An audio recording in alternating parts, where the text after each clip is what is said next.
নমস্কাৰ, মই নয়ন আকাশ বৰা। আজি ভিডিঅ'টো প্ৰস্তুত কৰাৰ এটাই প্ৰসংগ যিটো বৰ্তমান ভাৰতবৰ্ষত বহুলভাৱে চৰ্চিত হৈ আছে। প্ৰসংগটো হৈছে ককৰোচ জনতা পাৰ্টি। এই ভিডিঅ'টোৰ জৰিয়তে ককৰোচ জনতা পাৰ্টিৰ কাম কি, কিয় সৃষ্টি কৰা হ'ল সেই কথাবোৰ আমি আলোচনা নকৰোঁ। কিছুমান বিশেষ কথা আলোচনা কৰিবলৈ এই ভিডিঅ'টো প্ৰস্তুত কৰিছোঁ। কথাবোৰ এনেকুৱা ধৰণৰ: উচ্চ ন্যায়ালয়ৰ মুখ্য ন্যায়াধীশজনে ভাৰতবৰ্ষৰ নৱপ্ৰজন্মৰ যিসকল নিবনুৱা আছে, নিবনুৱাসকলক পঁইতাচোৰাৰ লগত ৰিজাই উপহাস কৰাৰ বাবেই ককৰোচ জনতা পাৰ্টিৰ দৰে এটা শক্তিশালী ৱেবছাইট, এটা চেইন বা এটা পাৰ্টি গঠন কৰা হ'ল।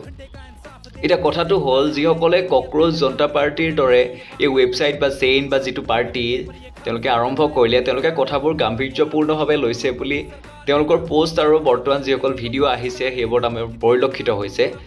তেওঁলোকৰ প্ৰথম দাবী হিচাপে তেওঁলোকে জনাইছে যে ভাৰতবৰ্ষৰ যিজন বৰ্তমানৰ শিক্ষামন্ত্ৰী তেওঁৰ পদত্যাগৰ দাবী তেওঁলোকে জনাইছে। এতিয়া কথাটো হ'ল, তেওঁলোকে গম পাইছে যে ইয়াৰ জৰিয়তে তেওঁলোকে নৱপ্ৰজন্মৰ হৈ ভালদৰে কাম কৰিব পাৰিব, প্ৰজন্মক চৰকাৰৰ কাষলৈ লৈ যাব পাৰিব। এটা কথা আছে, নৱপ্ৰজন্মই দেশ চলাবও পাৰে, দেশ গঢ়িবও পাৰে। বৰ্তমান সময়টো এনেকুৱা আহি পৰিছে বুলি মই ভাবোঁ। কিন্তু ভিডিঅ'টো প্ৰস্তুত কৰিলোঁ কিছুমান কথা ক'বলৈ। কথাবোৰ এনেকুৱা ধৰণৰ: যিসকলে পেজটো বা ৱেবছাইটটো ষ্টাৰ্ট কৰিছে তেওঁলোকে কথাবোৰ গাম্ভীৰ্যপূৰ্ণভাৱে লৈ কাম কৰিব বুলি আশা ৰাখিছোঁ। কিন্তু এতিয়া কথাটো হ'ল যে ৱেবছাইটটো প্ৰথম ষ্টাৰ্ট হৈছে, ৱেবছাইটেই হওক বা পাৰ্টিয়ে হওক, ই এটা চৰকাৰৰ ওচৰলৈ নৱপ্ৰজন্মক লৈ যোৱাৰ এটা ভাল পদক্ষেপ বুলি মই ভাবোঁ। যে নৱপ্ৰজন্মৰ বহুত মানুহ, বহুত ল'ৰা ছোৱালী এনেকুৱা আছে যিয়ে এই বস্তুটো মিম মেটেৰিয়েল কৰি শেষ কৰি পেলাব পাৰে আৰু বৰ্তমান লাহে ধীৰে তালৈ ঢাল খাইছেও। তেওঁলোকলৈ এটাই অনুৰোধ যে এই বস্তুটোক তোমালোকে বা আপোনালোকে মিম মেটেৰিয়েল হ'বলৈ নিদিব।